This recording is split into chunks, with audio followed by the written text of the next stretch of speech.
Hello everyone, I'm Vijay Venkadaru, and today I'll share how the S-Runner reading strategy transformed my academic comprehension. This structured approach solved my struggles with dense texts, specifically on research texts and math texts, and overall improved my reading efficiency. So, what is the S-Runner strategy? The S-Runner strategy is a five-step active reading system derived from the SQ3R, Bailey 1988. It reduces the cognitive load by breaking reading into phase engagements: survey, read, underline, note, and review.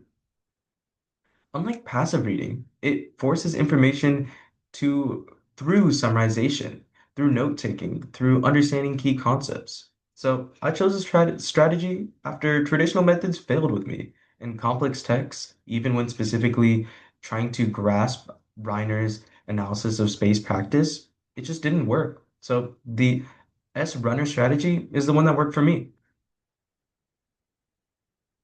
So, what is the S-runner process? We can see that research confirms that it works since it's based on the cognitive load theory. It shows that phase steps prevent overwhelming the text. And the mental model construction is activated through note-taking and this ability to create summaries. And distributed practice is embedded in the process of reviewing, understanding, self-testing yourself. Here's the workflow. It essentially is first survey, preview structure, and headings. You got to understand the text that you're reading before you even read it. Then you read, focus. This is what we're used to. This is the engagement aspect. Then we go into underline. We underline any key core concepts that we'll incorporate into our notes later on. The note is transforming these ideas into personal summaries. It could be a diagram, it could be actual essays. It depends. And then there's the review. This is self-testing that you actually understand the key aspects of the text. So let's look at my application. When applying this to Reiner's text, we can see that mapped headings on memory coding was during my survey process. Then I read and targeted methodology sections. Then I continued to underline any highlighted space practice benefits, understanding the key concepts.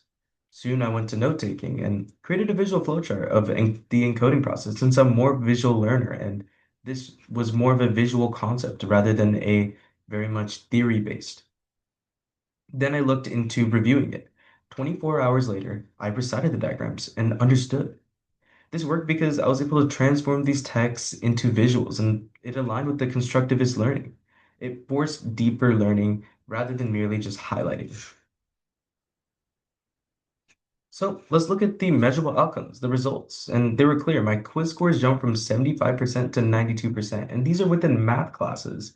These are within classes that the average was 75%, and now it increased to 92%. Very theory-based classes. I improved my comprehension by 17%, and it was only 20% more of an additional time investment. And while it may be true that when you get used to a course, you're going to be able to understand how the quizzes and structure of these quizzes are going to be. So there is the aspect, and by no means this is a scientific study. However, we could just see that the S-runner strategy somewhat worked for me.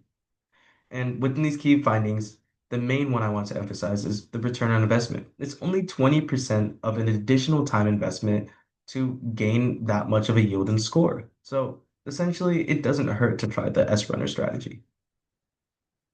So, as adaptations for future use. To generalize S-Runner, we could see this for visual learners, replace notes with more concept maps. For technical subjects, to understand the focus note space and have a deep understanding through summarization. For collaborative learning, use this to convey your summarizations between your friends and have more structured learning with them. For time constraints, apply this to only key sections so you can understand them better, faster, and quick. The implementation plan is pretty easy. For biology, you can create cellular process diagrams. For history, you can develop timeline-based notes. And for literature, you can just create character relation maps. All of these work and coincide with each other. Here are my references, and feel free to contact me if you want to adapt the S-runner strategy